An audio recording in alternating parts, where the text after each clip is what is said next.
Good afternoon, everybody. My name is Donna Feazell, and I'm your host of Donna's Edge Talk Show, where truth matters. Thank you so much for watching every day, Monday through Friday, beginning at 1 p.m. Central Time, as I get to ride home with you in the afternoon. You can find us all over the place. You can find us on the radio at IC Radio, where we are brand new Fox News affiliates. You can also find us on television. That's Abundance Television syndicated, and it's on all kinds of channels: Roku, Apple TV, and Amazon Fire. You can also find us on the podcast. We do all the social media sites. You got Facebook, X, all of those, Rumble, MeWe, the whole works. So you can get away from us if you absolutely tried to. So thank you again so much for watching. I have a dear friend with me right now. Her name is Robin Litaker, and she is running for Congress. And so I'm just telling you, you got people talking, Robin. Oh, I hope so. I hope they're talking about, it's not me, it's the needs of the people in the district. Agreed. And,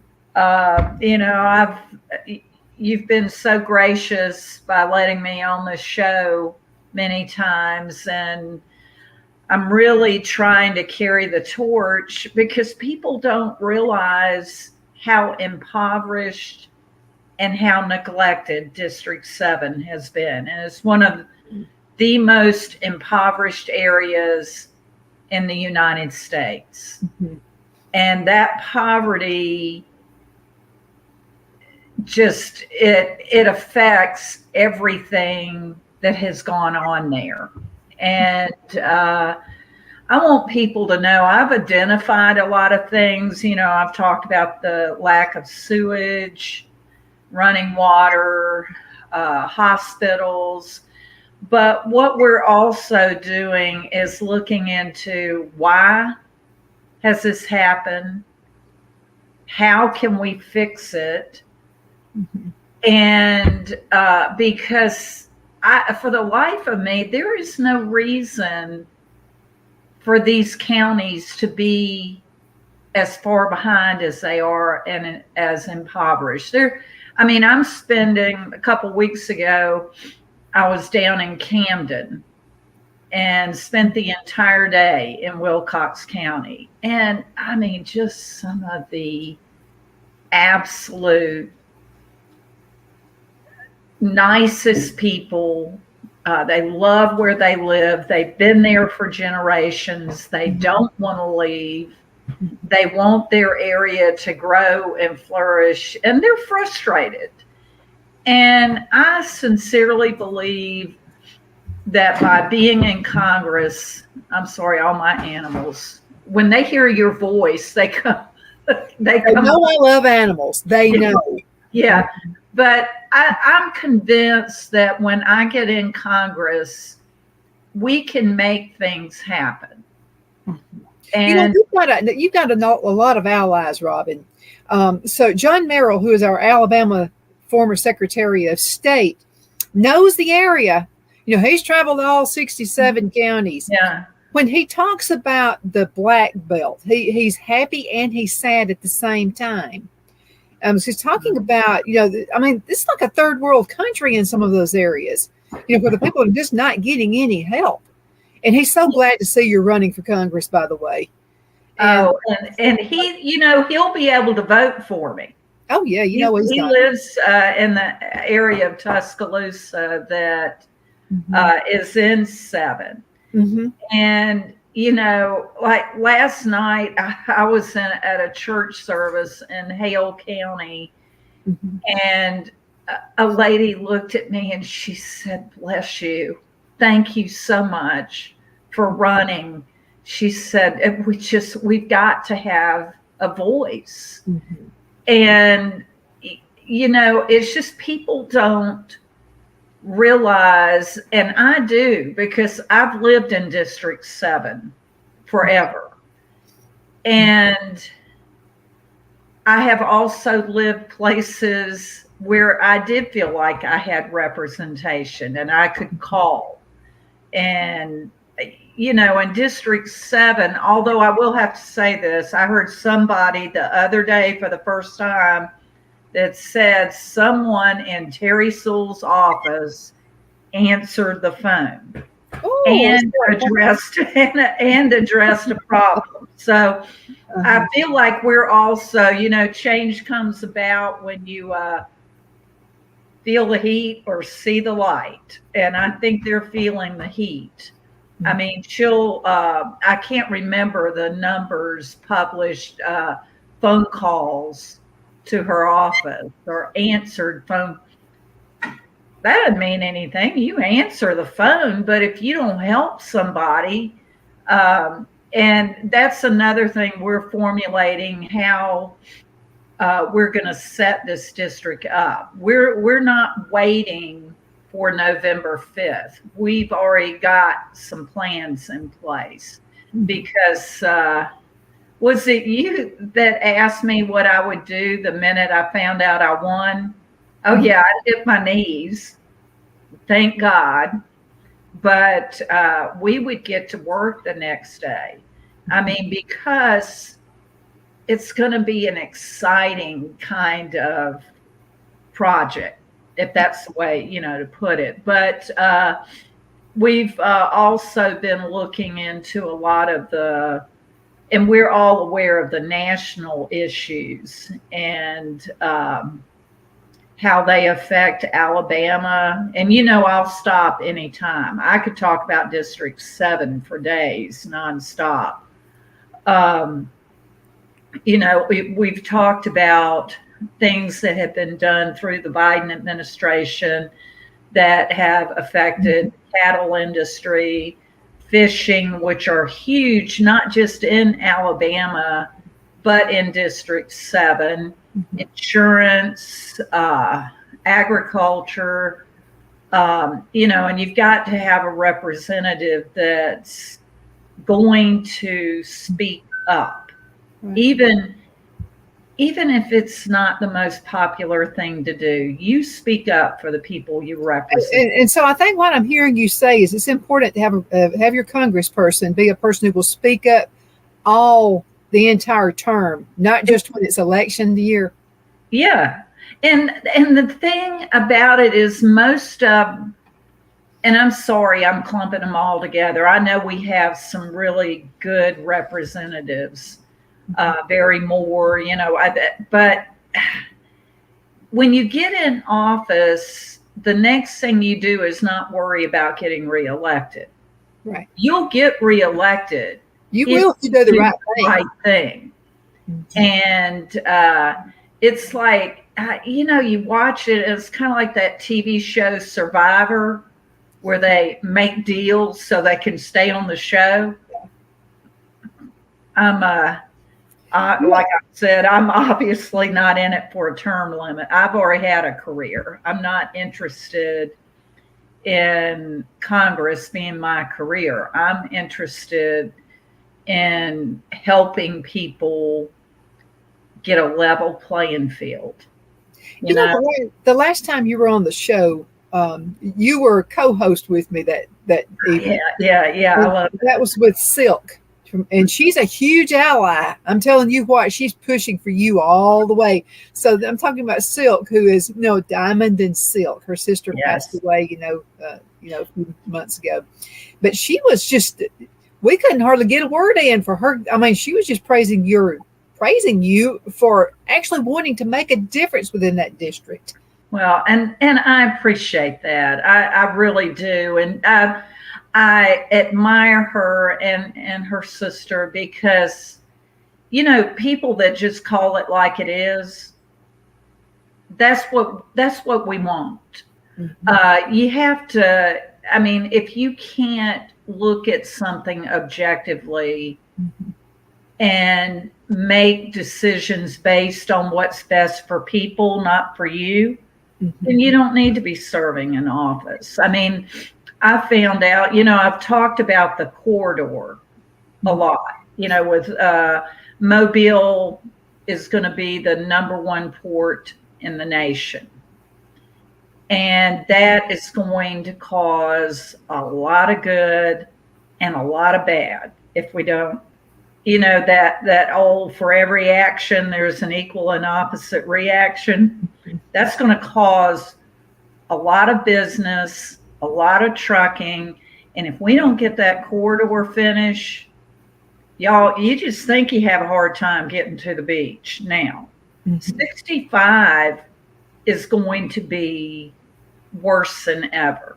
And there is absolutely no reason for that corridor not to have already been finished. In fact, I've got to verify this, and I will send you the pictures. I was at a meeting in Hale County last week, and a gentleman pulled up 2 pictures of 2 bridges. Have you seen them? No. Okay. There are 2 bridges that are part of the corridor going through the Black Belt. And what we're finding out is that it's federal money and state money. But the federal money that has gone in is pretty much under the state control. So we're looking into, okay, so why is this like, I'm going to call it the bridges to nowhere and the road to nowhere. Is it filtering through? I mean, the money's there, but it's filtering through for what reason? I don't know. And I don't mean that like, well, I don't know. I mean it more like it's like everything else. It's a bureaucratic mess. Mm-hmm. And there are 2 bridges that were constructed, completely finished, and they're just sitting there with no roads to them. Mm-hmm. And it's supposed to be part of this corridor. And I'm like, why did they build those bridges? And, we've all been around, like, this is how old I am, when 65 wasn't finished because mm-hmm. of the, what they call the Dolly Parton Bridge. You had to get off and cut around until they got those bridges finished. I mean, it's a process building a highway. And I realize that, but why would you build 2 bridges and they're just sitting there? And by the time the road's finally finished, one of the men that was in this meeting, who's an engineer, he said they'll probably have to either tear those bridges down, brand new. And I'm not talking about little tiny bridges. I'm talking about those extension bridges. Yeah. He said, or the repair that will be done on them will amount to about as much as it would cost to build them new. Okay. Can I say something? I'm a commoner. Okay. So I'm a commoner on the outside looking in. My first thought is somebody already made their kickback money off of that. Are we waiting on another reason for kickback money? Because I'm just telling you, Silk, from Diamond and Silk, okay, Silk sat where a lot of folks in your district sat before. She was a Democrat. And so all she could notice is money was going out, but not any coming into them. Yeah. So, and that's where that's what she's trying to tell people on the show is please open your eyes. You can see, and folks need to look at that video again and listen to Silk, what she has to say. It's extremely important because you're never going to go forward. You're only going to go behind. Your family's going to move away. You got family, sons and daughters with ambition. They don't want to hang around because there's no hope. Yeah. But you're bringing hope, Robin. Well, and the thing is, you can look back at my life and my professional life. I have never stayed quiet when something mattered. In teaching, I learned that from my mother, trying to get services for my sister back in the 60s, early 70s. She has cerebral palsy. And I come by it honestly, and, and I keep saying this and I sincerely mean it. You know what I want out of this? Well done. Well done, my good and faithful servant. You can't, I just don't understand how people live with themselves. I don't know how. I know the mind's a funny thing. Not like ha funny, but how do you live with yourself? How do you justify those kinds of actions?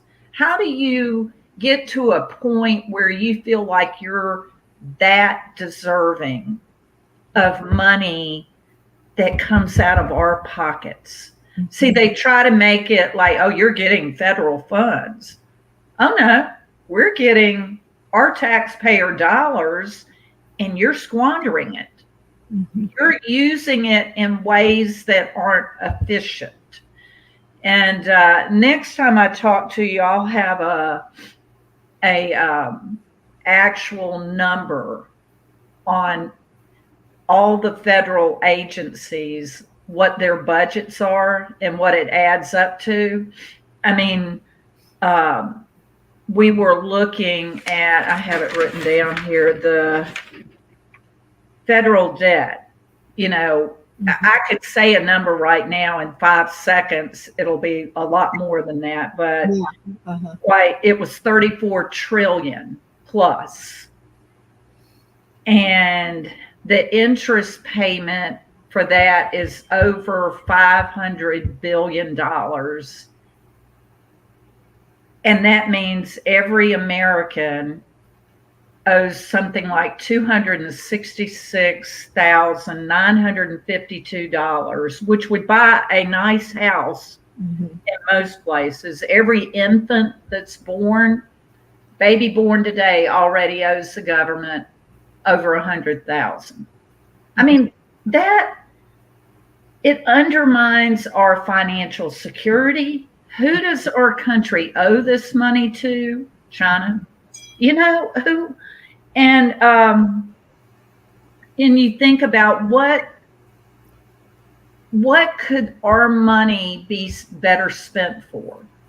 And the way I've always looked at finances, and you know, poor teacher, but I don't care how you're living.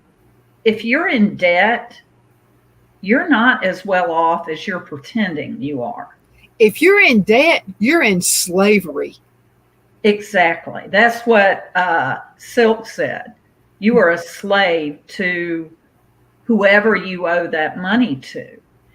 And I sincerely believe that that's what's going on in Washington. You know, we owe money, and they are taking favors, giving favors. You know, it's like I said, that program Survivor, you know, let's make a deal. And it just, I don't know. I told you that one time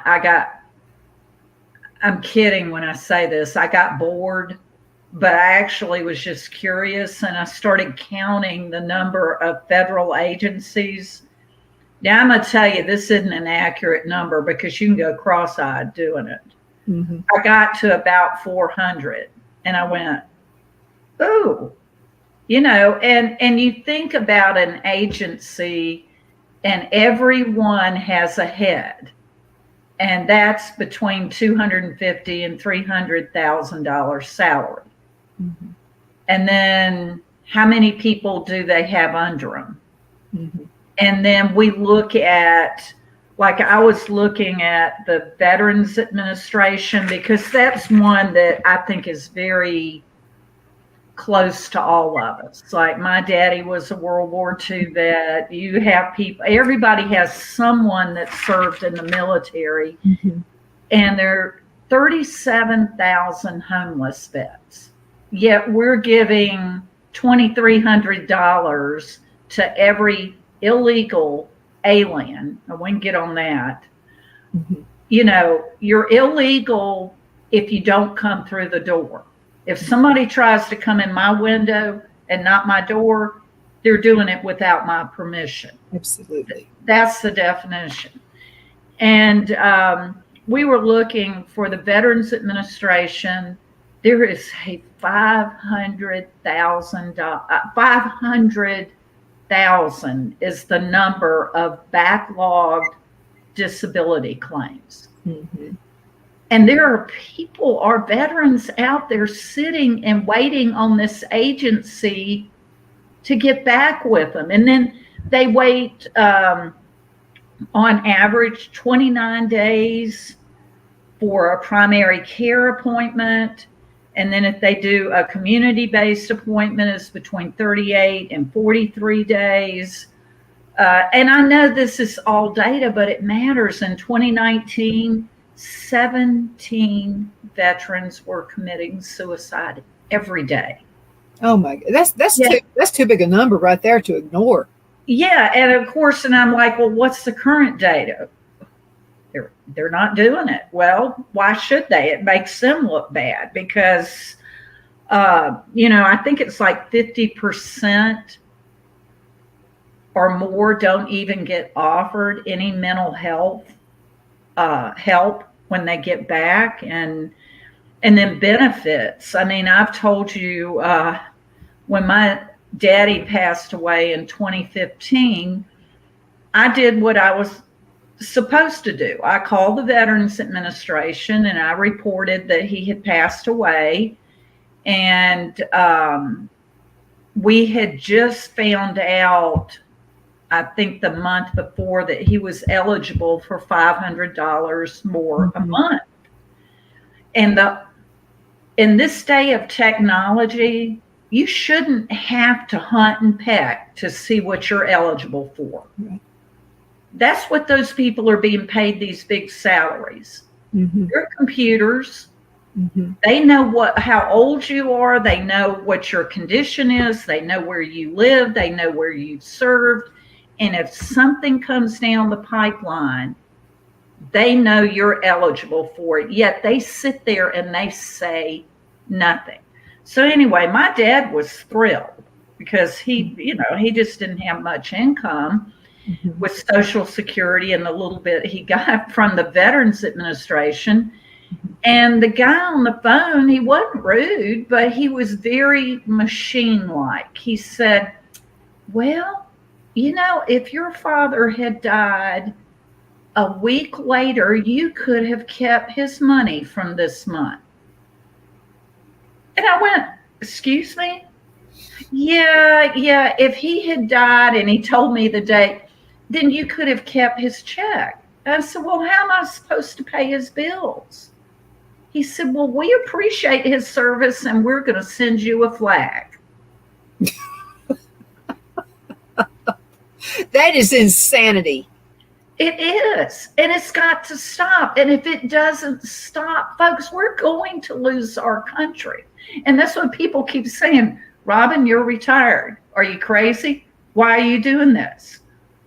Well, I may be a little crazy. I don't care. I love this country, and I know you all do too. And I'm not willing to lose it and give it away to a bunch of greedy people. I'm not either. And I'm sorry, I'm not retiring either. I can't retire, Robin. The word has to get out. And not every news outlet is going to get it out there. That's just the way it is. They're suppressing the real news, the real information. I can't retire either. I totally get why you're doing this. Yes. And you know what? And people, like even people in the Republican Party, oh, you can't do that. You can't win that. Why would you? And, I stood up in a meeting and I think I upset some good Republicans. But what I said was, this is my David and Goliath moment. And they looked at me, and I said, Goliath laughed at David. The Philistines, they laughed at David. I said, but the worst part, and what must have kind of hurt, was his own brother laughed at him. The king laughed at him. And his other teammates, his own soldiers laughed at him. But what they didn't know was that David had the shield of God. And I feel like this campaign has the shield of God around it. And I don't care what they say. They're just as guilty for ignoring it. And, I told you, I knew it was bad, but I didn't know the extent to how bad it was in District 7.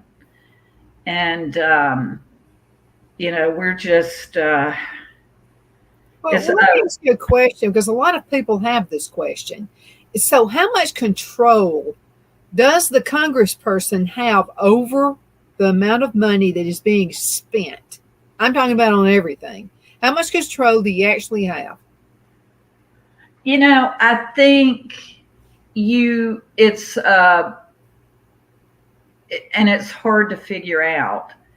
I think a lot of it is leverage.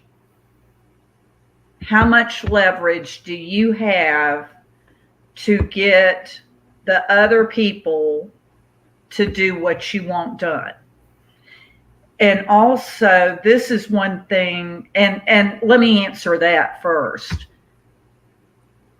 You better believe that if something comes up in transportation with roads, you better believe if they want my vote, District 7 had better be in it. And I'm almost to the point where I said a bad word like my daddy. But I mean, if they want my vote, Alabama, District 7 better be in that bill. And also, our current representative, Terry Sewell, has only sponsored 6 bills in 14 years. Yeah. Now, her name is on bills. That's something different. Somebody will come by and say, do you want your name on the roads bill? Oh, yeah. Okay. I'll put my name on it. And she's done that, I'm sure, hundreds and hundreds of times. But to only sponsor 6 bills, that's ridiculous. Okay, so educate us, okay, for the rest of us who are not in politics. I don't know you're not in politics, but you've done a lot of research. That's what you do. That's your background, research. Okay, so when someone tells us, oh, my name is on 50 bills, my name is on it, but yet I don't sponsor anything, it makes you look good to say your name's on it, whether you actually vote for it or sponsor it or not. Am I correct in that analysis? Yeah, and then there's a level of co-sponsoring bills. Like if you and I wanted a bill for dogs, I'm being silly, but something to make sure on federal level that all female dogs were spayed and you could have a tax break. Mm-hmm. And you and I did that together. That's very different than me doing it and coming by your office and going, hey, you want to put your name on this? And of course, when a politician hears me saying that, they're going to go, well, there's a lot more to it than that. And yeah, I'm sure there is, but that's it in a nutshell. I mean, it's just, it is a very broken system. And people, I'm going to jump on something else, talk about term limits. Mm-hmm. Well, until we can get term limits in, we've got to fix the system they've set up for themselves, because they've set a system up where the longer you're in office, the more benefits you get. Like Terry Sewell will get full retirement. She's been in there that long. That includes medical care. They have their own doctor. I mean, it's like a spa there. Mm-hmm. They have workout rooms. They have their own doctor. They have retirement benefits. They have all kinds of things that most of us don't have. And they think they're entitled. It's like this debt. See, they don't look at the national debt as their problem. They just keep kicking the can down the road. Mm-hmm. And I'm like, if I went out, or let me put it this way. If I tried to go out and buy a yacht, and I walked up, and that's funny because I would never be able to afford a yacht, but if I tried to buy a yacht And the person said, well, where's your down payment? Where's your money? Do you have enough income to pay for this? They wouldn't let me buy a yacht. Yet these politicians, the amount in these agencies, see, I keep coming back to these agencies because they're the ones running the country. Boy, I have really gotten off on a tangent, but I'm sick and tired of it. Mm-hmm. Like everyone else. And I will be the person oh yeah, I'm sure I'll get on the news, not because I want to be on the news, because I'm the one that's going to be sitting there going, oh no, you're not doing that. No, you might need a new pair of shoes, but you're not getting a new pair of shoes this year. Mm-hmm. We need to make sure that our military is built back up, that our infrastructure is in place, including, and we can talk about oil and gas and, what Trump will do when he gets in office. Mm-hmm. But there are just certain things that we need to make sure are in place. And then if there's enough money left over, we'll get you a new pair of shoes. Mm-hmm. But like we were reading 45,000 bridges are in dire need of repair in this country. Now think about the 2 bridges to nowhere over in District 7. Mm-hmm. The waste, 230,000 miles of roads are in need of repair. Mm-hmm. I mean, over last Saturday, I spent the entire day in Choctaw County, mm-hmm. and it was like whack-a-mole, missing the potholes. Mm-hmm. That game where you, and it's not, I mean, I'm being silly, but it's just not funny. And my old friend Ryan, Ryan Donald's my county coordinator down there. He has cerebral palsy. And when it rains, he can't get down the road from his house. Mm-hmm. He has called and he needs Medicaid, Medicare benefits, and he has called for years. He's had people call for him. No one will help him. I'm sorry, I am all over the place, but I hope anyone listening realizes. Well, you're talking to us everyday people is what you're doing. The things that we talk about on a daily basis from actually living in the area. We're going to have to go into a commercial break. Okay. We'll be right back in just a few minutes. Twin City Used Car Sales has been serving drivers in the Northeast Alabama area for years with a quality selection of late model used cars, SUVs, and pickup trucks. On top of our extensive selection and competitive prices, we offer professional auto financing services for used car buyers of all credit levels. Whether you've just begun your search or you're ready to secure your next vehicle, at Twin City Used Car Sales, you will drive away with the vehicle of your dreams. The sales and finance staff at Twin City Used Car Sales looks forward to serving you, and you can apply for financing online before your visit to our used dealership in Gadsden, Alabama. Check us out on the web at twincityusedcars.com or go by our location at 901 First Avenue, Gadsden, Alabama. We sincerely look forward to serving you.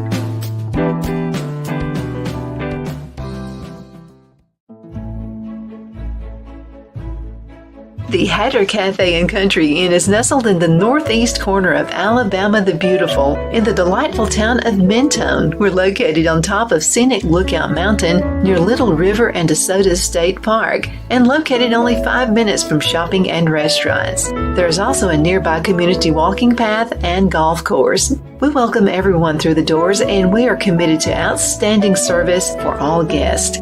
At the Hatter Cafe and Country Inn, we invite people from all walks of life to come and get away from it all, enjoy the open spaces, treetop views, fresh, clean air, and experience Southern hospitality at its finest. We We look forward to hosting you. To reserve a special event, or if you would love a special getaway at the Country Inn, you can call us at 256-634-2018. Are you ready? We all wonder what tomorrow will bring, but the future lays itself at the feet of the prepared and surrenders to the will of the persistent. It's not easy, but today shapes you so you can shape tomorrow. With Northeast Alabama Community College, when the future asks if you're ready, you can answer yes. Begin your future at Northeast Alabama Community College. Donna's Designs offers a line of handmade memorial, wedding, and keepsake jewelry that launched back in 1970. I'm a self-trained jewelry designer, and I will work closely with you to create unique designs you can love and treasure for years to come. Whether that be flowers that were used in a funeral arrangement or stones you found on the beach at a memorable trip, call me at 256-659-4319, and let's think of the possibilities.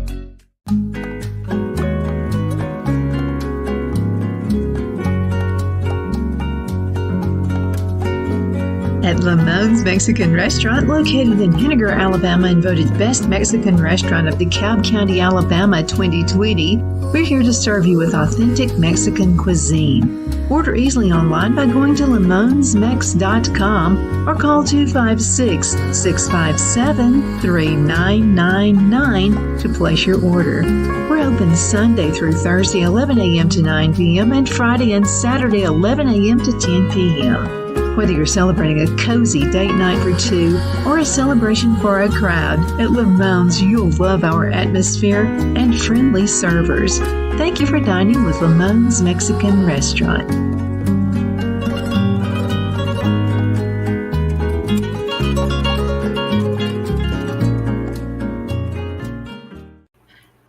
Good afternoon. We're back. My name is Donna, and I'm your host of Donna's Edge Talk Show, where truth matters, and we're getting it out there with Robin Litaker. You know, you can find us on television, channel 182 on Charter Communications Abundant Television, found on Roku, Apple TV, and Amazon Fire. And don't forget the podcast on thenewscasters.com. You know something, you can also find us on the radio at iacradio.media, where we are brand new Fox News affiliates. We're really proud of that. And Dave, thank you so much for making that happen. I knew Dave back in the day. I used to work for a Fox News affiliate a long time ago, and so I just gave him a phone call and I said, "Hey Dave, we would love to be Fox News affiliates." And so he got us all set up. Took about 2 weeks to get it done. Oh, I see the Fox News thing. Yeah. We're tickled to death about that. I wanted to talk with you about a couple more issues before we call it the end of the day today. One of those, and the reason I keep bringing up John Merrill's name is he is with Wagner Engineering. And so he's still out there visiting. He loves Alabama. I mean, that's just his state. And so when I mentioned you running for Congress, he's a cheerleader. I'm just telling you. But he understands the importance of infrastructure, and he already knew that. But working with Wagner Engineering, he has a whole new world of knowledge now. And so we were talking about that, and I said, "Well, what about Robin? About the district Robin is running for in Congress?" And I said, "Because they got that black belt," and he was talking about how beautiful that area is, farming. Mm-hmm. So he was also talking about, even though you're farming country, you still got to have the right bridges. You got to have roads. You got to have all these things in place in order for your town or your city to grow. He also mentioned sewage issues. He mentioned every one of those things that you're talking about. Yes. Yeah. The 70 to 80% of the people in the rural areas don't have running water and sewage service.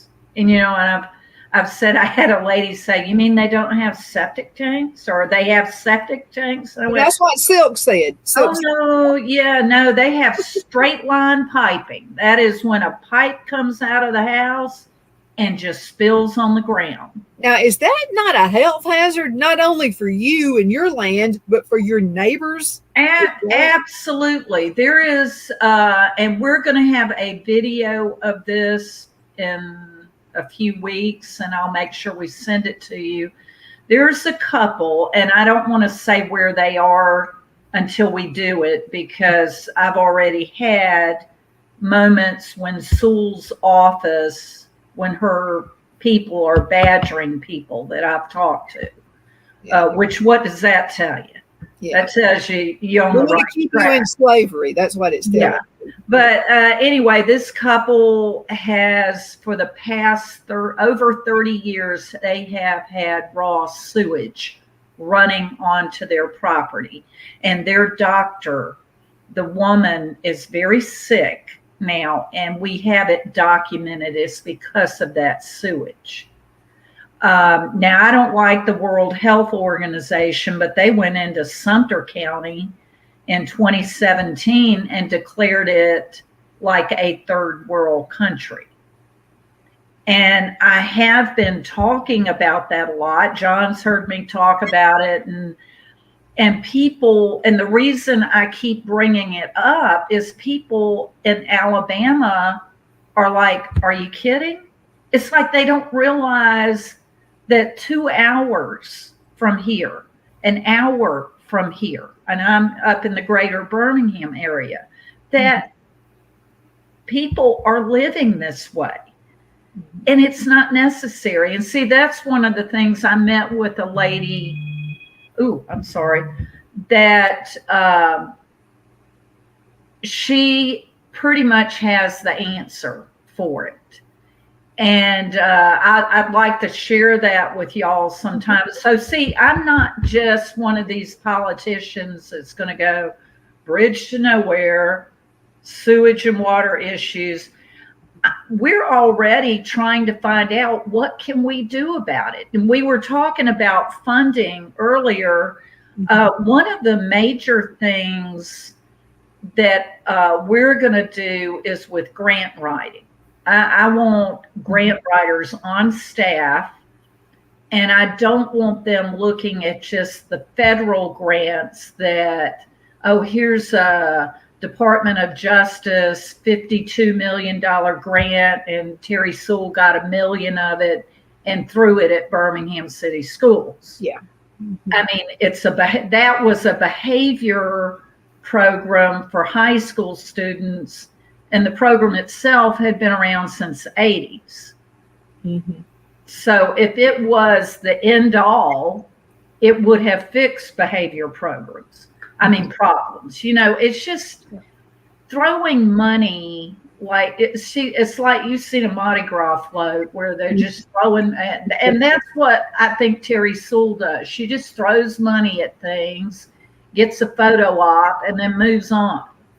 And there's no strategic plan. And what we're doing is we're formulating strategic plans. And if we can't totally find the funding in the federal level, we'll go out. Hey, when it comes to your own children, when it comes to people you're supposed to be taking care of, we'll find a way to get it done. And that's what charity begins at home. Charity begins in your own city, your own town, your own county. That's where it begins. And if you want other companies, and this is nothing that I know for sure about restaurants, especially the big chain restaurants, they're not going to go into a county that has sewage issues. They're just not going to. Well, yeah, and we've got cities that the entire sewage systems underneath the city is crumbling. And it's like, if I ignore it, it'll go away. It's not going away. It's going to get bigger. It's like the debt. It's like everything else that's wrong with government. They think if they keep ignoring it and make a fancy speech and go to a fancy dinner, oh, good grief. I mean, I don't even have the clothes to wear something like that and don't want them. That's what I won't embarrass y'all. I promise. I'll buy something nice. But you can dress up. You can. We're all okay with that. Yeah, but you know what I mean. I am who I am. You've known me a long time. And You are, here's how I analyze you. You are boots on the ground. You're one of yes, those persons, okay, let's go ahead, let's roll our sleeves up, and let's just make it happen. Let's just do it. yeah. I was the principal. The father came in the cafeteria right after I got the job. It was early one morning, and a child had gotten sick on the floor. And he came in, and I was in there cleaning it up. And he said, "Do you know where the principal is?" And I looked at him. I said, "Well, that's me." And he laughed and he said, "That's what I heard about you." You know, because Do what you got to do.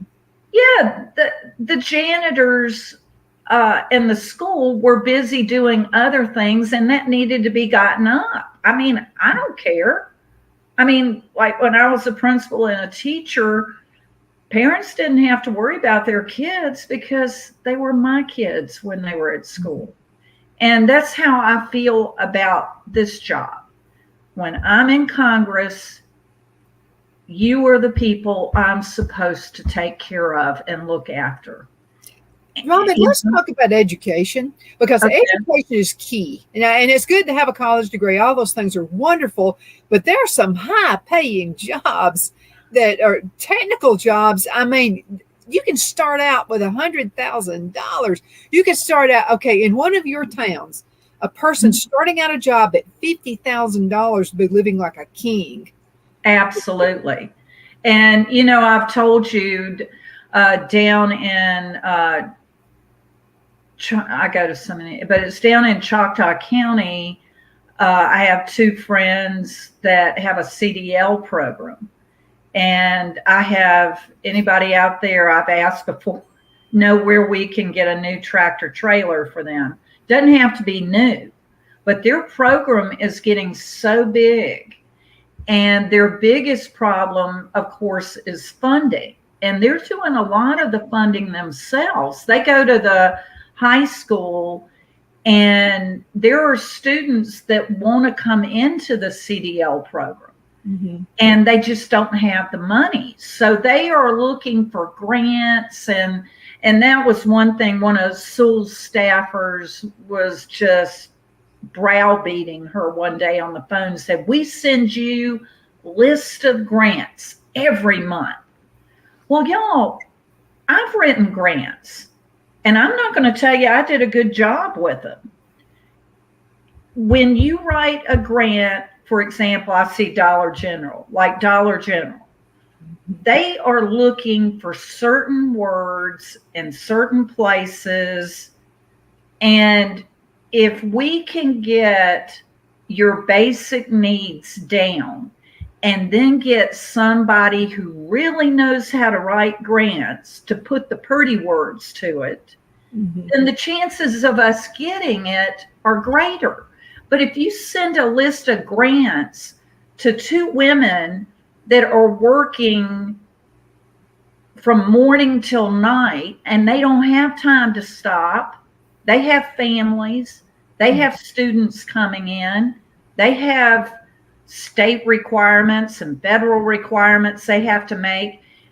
If we can help them get where they need to be, that's what we're there for. Mm-hmm. And see, there's a man in Sumter County doing the same thing. He has not only does he have a CDL program, both of them have, this is going to show what I don't know, the program with the bulldozers and learning how to operate that kind of machinery. I can't heavy equipment operators. Yeah. Okay. But it's called something, forgive me. But I'm also learning, look, if I don't know something, I go out and I find people that know about it. See, that's another problem. I'm jumping all over the place. These people are in Congress. All of a sudden, they get elected and they get hit with the unlimited knowledge stick where they think they know everything about everything. You don't. If you don't go back and sit down and talk to people, Now, Terry Sewell has those town hall meetings, but you're not allowed to ask questions. Well, then why have one? I mean, well, they have people in there. I talked to 2 veterans one night. They said, we just wanted to ask her a question and they made us leave the room. They weren't being belligerent or anything. It's just that if you're that afraid that somebody's going to come in and ask you something you don't have the answer to, you don't need to be there. Mm-hmm. You know, I'm not afraid to go, okay, we need to write down everything you're asking us. Let's get your number. Let's look into the problem you're talking about, and we're going to find a solution for it. What's wrong with telling somebody that? Mm-hmm. I mean, you know, and then like with education, you know, I've talked about people, when I say I want to get rid of the Department of Education, some people go, oh my God, don't take the money. Okay, I'm not talking about taking the money. That's our money. That money needs to start in Marengo County and Clark County and Wilcox County and Lowndes County. Somebody said at the State Department of Education in Alabama, I'm like, oh no, It needs to start in the school district, in the schools. And this is what we found out. And I knew this. My campaign manager, Jacob Thomas, I said, Jacob, the schools in Alabama that are performing the lowest are the schools that take the most federal money. And he'll watch this and laugh, but he's a real data nerd. So he That's went back. Yeah, he called me up. He said, you're right. I said, I know I'm right. So here's what's happening. The federal government has got a stranglehold on our school systems. Mm-hmm. And the poorer you are, the least likely you are to get out of it because of the federal government, because of the funding, because of the Title I programs where they tell you where some big suit, you see how emotional I get about this, mm-hmm. Some suit up in Washington with a nice tie, they want to tell you what little Bobby needs in Choctaw County to learn to read, when the parents and the teachers in Choctaw County know what they need in order to move a child from point A to point B. And that's what I want to get to. I'm sick of these high-paid bureaucrats. And, you know, I've used that example of $1. When it leaves Washington, it's not really $1. It's probably 75 cents. By the time it goes to the State Department of Education, the governor's office, to your school district office, and you got to have somebody that's in charge at the school district office, say federal, and, you know, by the time it gets to the classroom, you're lucky if you got 15 cents or a quarter. But the worst part of it is they tell you what you have to do with it. Mm-hmm. And they don't know. They don't know. I want to sit on the education committee and say, do you know Sally? And they'll go, who? And I'll go, you know, Sally Jones. Do you know Sally Jones? Mm-hmm. No, I don't believe I know her. I said, well, I know you don't know her. So why are you telling her teachers and her parents what they need? Well, I'm going to tell you, I've done a lot of research on fair tax. I'm for it. I think that would stop a lot of this nonsense that we have. We would... the citizens, you know, us with boots on the ground, we would have more of a control on the money and how it's spent on, not on ridiculous, stupid wine parties where I go to Rome, Italy, and all those things. We need an accounting. Okay, you own a business, you hire an accountant, you want control over how every dime is spent. And I think as citizens of the United States, we need an accounting. of how Yes. everything is spent. We need to have the knowledge of that.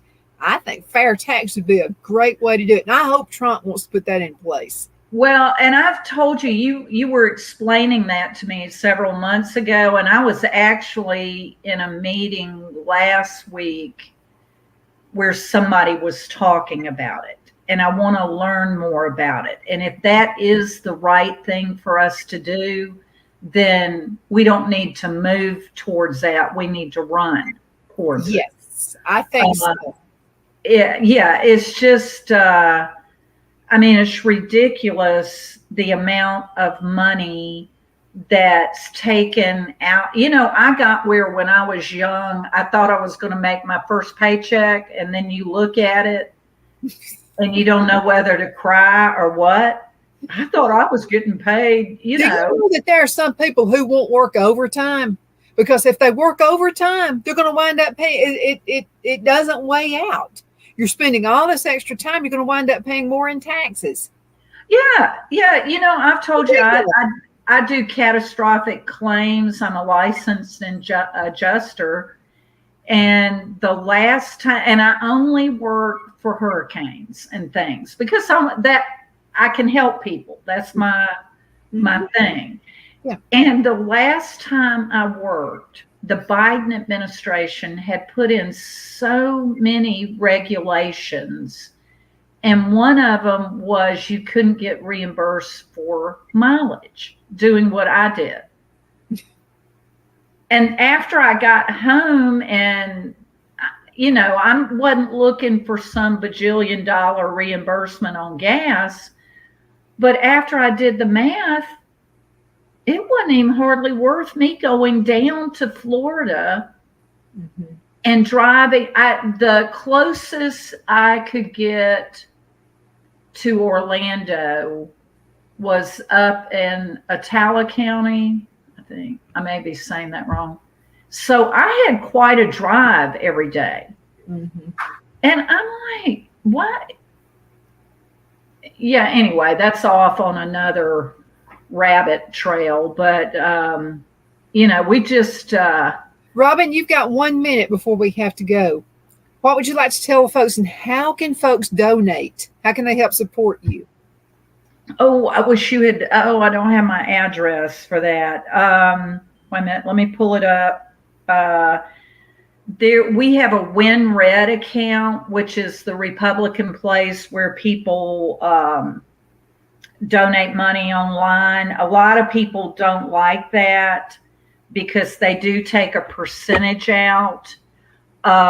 We do have a P.O. box here in Birmingham, but you have to mail it to 429 Green Springs Highway, STE 161, Post Office Box 363, Birmingham, Alabama 35209.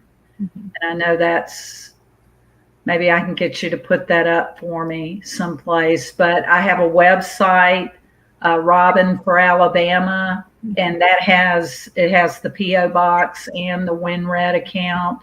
I don't like asking for money, but we need money. If any of you out there want a yard sign, or if you want to knock on doors for us, that's something we're going to have to do big time, because I can't out money Terry Sewell, but I can sure outwork her. Absolutely. We can outwork her. Absolutely. So, Robin, we're going to have to call it a day. Thank you so much for being on the show, and best of luck to you. I just feel like you're going to win, because people are just good and tired of it. They are sick and tired of it. They're sick and tired of being sick and tired, and I totally get it. Absolutely. But again, thank you so much. Best for you. You'll be back on the show again in a few more weeks, but thank you so much for being with us today. And thank you guys so much for watching. I hope you have a super duper awesome rest of the day.